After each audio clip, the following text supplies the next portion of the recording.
Assalamualaikum warahmatullahi wabarakatuh. Innal hamdalillah nahmaduhu wa nasta'inuhu wa nastaghfiruh wa na'udzubillahi min sururi anfusina wa min sayyiati a'malina.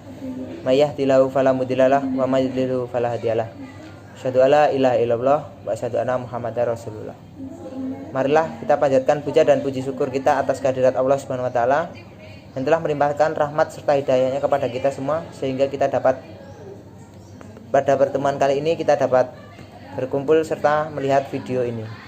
Kelompok kami beranggotakan yang pertama Primita Ayu Sulistiowati NIM 203111006, saya sendiri Miftahudin Zuhri NIM 203111011, Siti Muanifah NIM 203111014, Iza Zulfa Asabrina 203111028. Kami akan menerangkan tentang tafsir Tarbawi, tanggung jawab pendidikan. Tanggung jawab dan pendidikan. Tanggung jawab adalah kesadaran manusia akan tingkah laku atau perbuatan yang disengaja maupun yang tidak disengaja. Tanggung jawab juga berarti berbuat sebagai perwujudan kesadaran akan kewajibannya.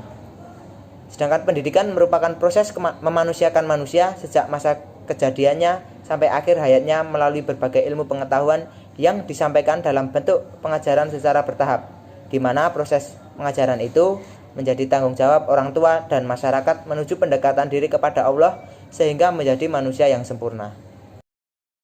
Pendidikan dalam Al-Quran terdapat dalam Quran Surat At-Tahrim ayat 6, yang artinya, hai orang-orang yang beriman, peliharalah dirimu dan keluargamu dari api neraka yang bahan bakarnya adalah manusia dan batu. Penjaganya, malaikat-malaikat yang kasar, keras, dan tidak mendurhakai Allah terhadap apa yang diperintahkannya kepada mereka dan selalu mengerjakan apa yang diperintahkannya. Tafsir Al-Azhar oleh Hamka.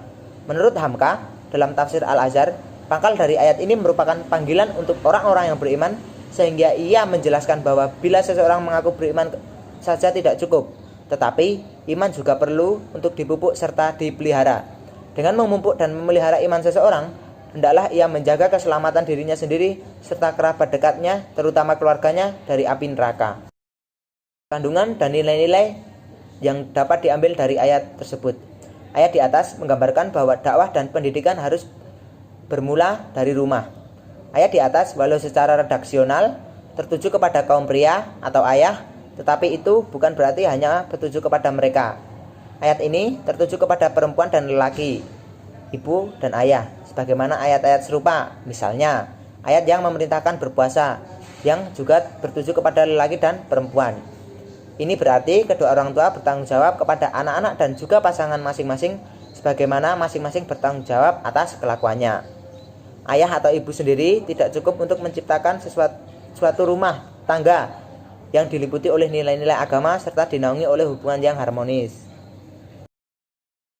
Surah An-Nisa ayat 9 yang artinya, dan hendaklah takut kepada Allah orang-orang yang seandainya meninggalkan di belakang mereka anak-anak yang lemah yang mereka khawatir terhadap kesejahteraan mereka. Oleh sebab itu, hendaklah mereka bertakwa kepada Allah dan hendaklah mereka mengucapkan perkataan yang benar. Dalam tafsir Al-Misbah karangan M. Quroi Shihab, dan hendaklah orang-orang yang memberi aneka nasihat kepada pemilik harta agar membagikannya hartanya kepada orang lain sehingga anak-anaknya terbengkalai. Hendaklah mereka membayangkan seandainya mereka akan meninggalkan di belakang mereka, yakni setelah kematian mereka anak-anak yang lemah, mereka masih kecil atau tidak memiliki harta yang mereka khawatir terhadap kesejahteraan atau penganiayaan atau mereka, yakni anak-anak yang lemah. Hendaklah mereka takut kepada Allah atau keadaan anak-anak mereka di masa depan. Oleh sebab itu, hendaklah mereka bertakwa kepada Allah dengan mengindahkan sekuat kemampuan seluruh perintahnya dan menjauhi larangannya, dan hendaklah mereka mengucapkan perkataan yang benar lagi tepat. Dan nilai-nilai yang dapat diambil dari Quran Surah An-Nisa ayat 9, yaitu Dalam ayat ini, yang diingatkan adalah kepada mereka yang berada di sekeliling para pemilik harta yang sedang menderita sakit. Mereka seringkali memberi aneka nasihat kepada pemilik harta yang sakit itu, agar yang sakit itu mewasiatkan kepada orang-orang tertentu sebagian dari harta yang akan ditinggalkannya, sehingga akhirnya anak-anaknya sendiri terbengkalai. Kepada mereka itu ayat 9 di atas berpesan, dan hendaklah orang-orang yang memberi aneka nasihat kepada pemilik harta agar membagikan hartanya kepada orang lain, sehingga anak-anaknya sendiri terbengkalai. Hendaklah mereka membayangkan seandainya mereka akan meninggalkan di belakang mereka, yakni setelah kematian mereka, anak-anak yang lemah karena masih kecil atau tidak memiliki harta, yang mereka khawatir terhadap kesejahteraan mereka atau penganiayaan atas mereka, yakni anak-anak yang lemah itu. Dalam Quran Surah At-Taubah ayat 12, yang artinya, dan jika mereka melanggar sumpah setelah ada perjanjian, ada mencerca agamamu, maka perangilah pemimpin-pemimpin kafir itu. Sesungguhnya mereka adalah orang yang tidak dapat dipegang janjinya, mudah-mudahan mereka berhenti. Dalam tafsir Ibnu Katsir oleh Ismail bin Umar al-Quraisy bin Katsir al-Basri ad-Dimashqi, yaitu Allah berfirman bahwa jika orang-orang musyrik yang telah mengadakan perjanjian gencatan senjata dalam masa tertentu merusak perjanjiannya dan mereka mencerca agama kalian, yakni mereka mencela dan mengecam agama Islam, berdasarkan ayat inilah ditetapkan hukuman mati terhadap orang yang mencaci Rasulullah, mencerca agama Islam, dan mendiskreditkannya.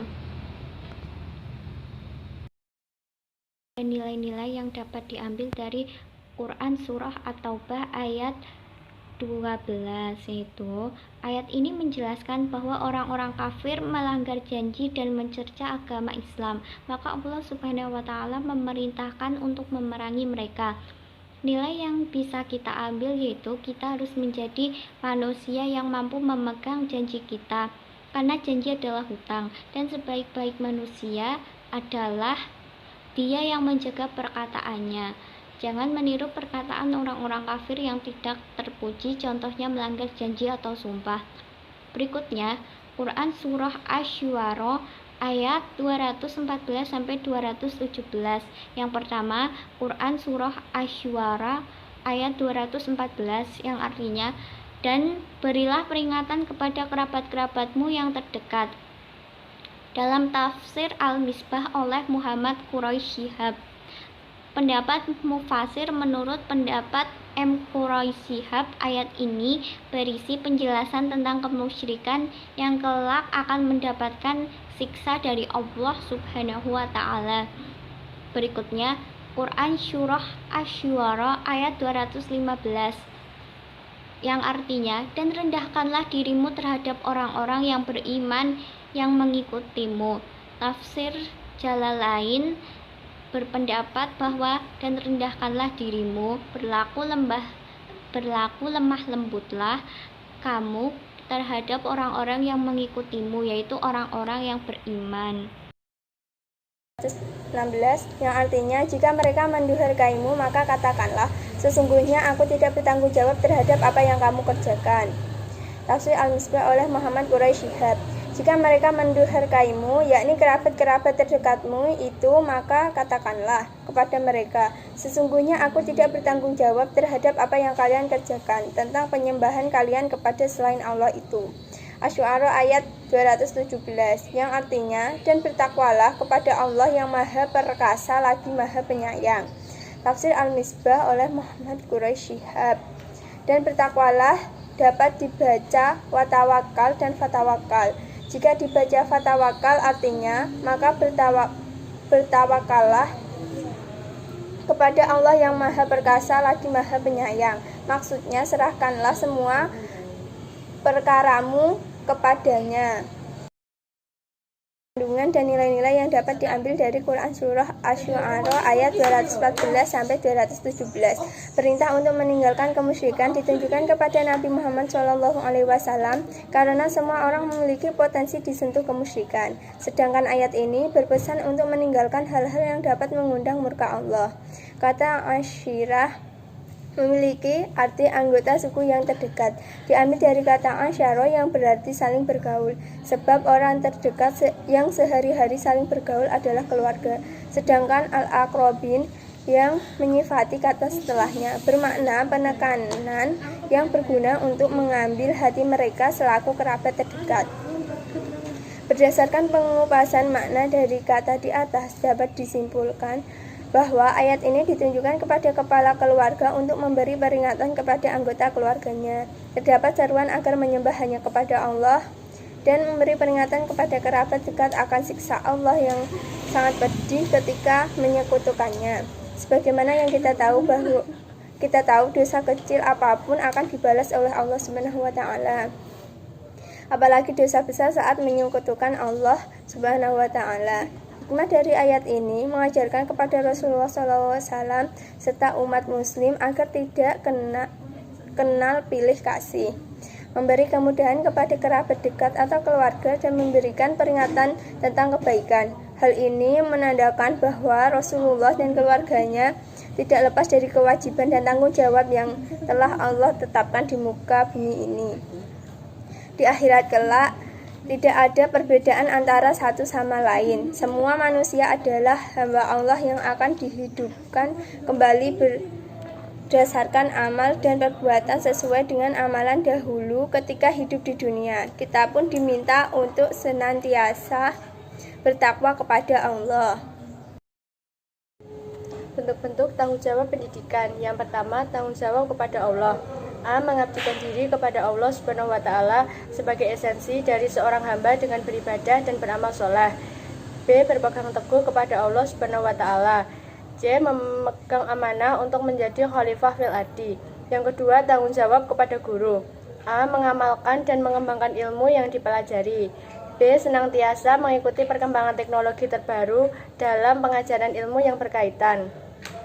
C. Senantiasa memanfaatkan ilmu untuk tujuan kemanusiaan, kesejahteraan, dan keamanan umat manusia. Yang ketiga, tanggung jawab kepada diri sendiri. A. Membentuk motivasi dari dalam diri sendiri. B. Memenuhi kewajibannya sendiri. C. Mengembangkan kepribadian sebagai pribadi manusia. 4. Tanggung jawab kepada tugas atau amanah. A. Seorang ayah memiliki tanggung jawab menafkahi istrinya. B. Seorang istri memiliki tanggung jawab menjaga anak dan harta suaminya. C. Seorang kepala sekolah memiliki tanggung jawab terhadap guru dan anak didiknya sesuai aturan. Yang kelima, tanggung jawab kepada keluarga. A. Unit sosial pertama yang mengenalkan anak sebelum mengenal dunia sekitarnya. B. Pengalaman pergaulan dalam keluarga akan memberikan pengaruh yang sangat besar bagi perkembangan anak untuk masa yang akan datang. C. Keluarga memberikan warna kehidupan seorang anak, baik perilaku, budi pekerti, maupun adat kebiasaan sehari-harinya. Yang keenam adalah tanggung jawab kepada masyarakat. Manusia sebagai anggota masyarakat mempunyai tanggung jawab. Yang contohnya, A. Bekerja sama dengan masyarakat lain agar dapat melangsungkan hidupnya. B. Kelompok masyarakat Islam bekerja sama dan hidup berdasarkan prinsip-prinsip Al-Quran. C. Bersikap terbuka untuk seluruh manusia tanpa memandang jenis atau warna kulit atau bahasa, bahkan juga tidak memandang agama dan keyakinan. Tanggung jawab kepada bangsa dan negara. A. Setiap individu sebagai warga negara dalam berpikir, berbuat, dan bertindak apabila bersalah harus bertanggung jawab kepada negaranya. B. Selalu menjaga persatuan dan kesatuan negara dengan mengikuti hukum dan tata tertib berbangsa dan bernegara yang diterapkan di negara tersebut.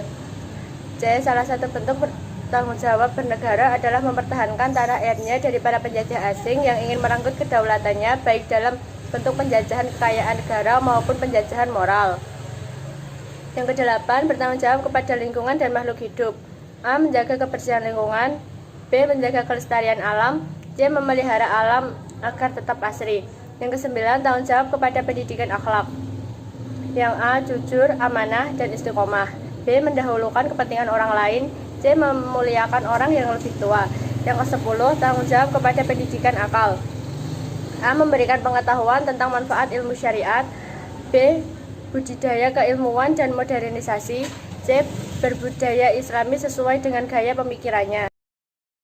Ini yang dapat kelompok kami sampaikan. Kurang dan lebihnya kami mohon maaf. Apabila ada lebihnya itu datangnya dari Allah, apabila ada kurangnya itu datangnya dari kami sendiri. Wassalamualaikum warahmatullahi wabarakatuh.